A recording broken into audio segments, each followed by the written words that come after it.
Bonjour à toutes et à tous, voici l'analyse du SP500 et de l'euro-dollar pour le 22 septembre.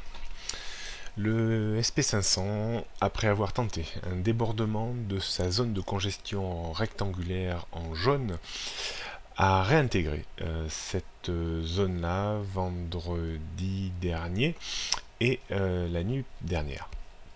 Je me méfiais vendredi dernier du débordement et de la sortie de cette zone de congestion, notamment parce que une résistance oblique de très long terme passait juste au-dessus des 2010 points. Cette résistance a servi de blocage à la hausse du SP500 et un mouvement de reflux est en train d'intervenir. La réintégration de cette zone est à surveiller dans les prochaines heures.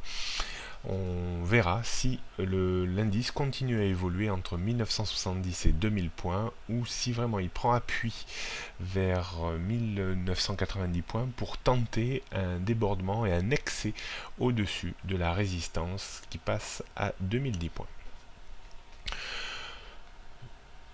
De toutes les manières, la volatilité reste hyper faible et les zones d'évolution restent vraiment très étroites, à une trentaine de points près, voire 40 tout au plus.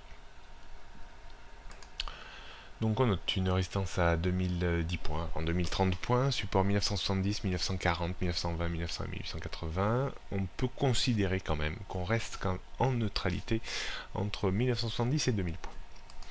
Du côté de l'euro-dollar, la bande bleue 4 heures cadence toujours à merveille depuis plus d'un mois maintenant.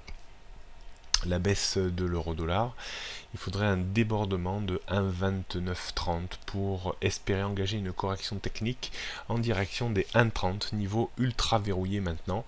Le débordement de 1,30 permettrait une reprise technique vers 1,31 voire 1,32, 1,3250. On arrive sur une zone de support de très long terme entre 1,2750 et 1,28. Il y a fort à parier que l'indice trouve un équilibre autour de cette zone pour tenter une reprise technique.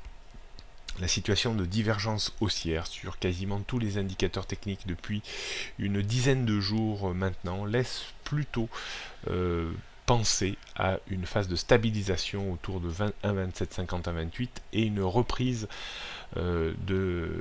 technique haussière en direction de 1,2930 voire 1,30 et peut-être plus haut, mais il faudra bien entendu passer au-dessus de 1,30 pour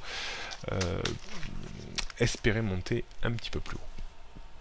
On note donc une résistance à 1,2930, 1,2960, 1,30, 1,31, 1,32, 1,3250. Support 1,2835 avant 1,28 et 1,2750. La tendance reste très baissière en dessous de 1,32.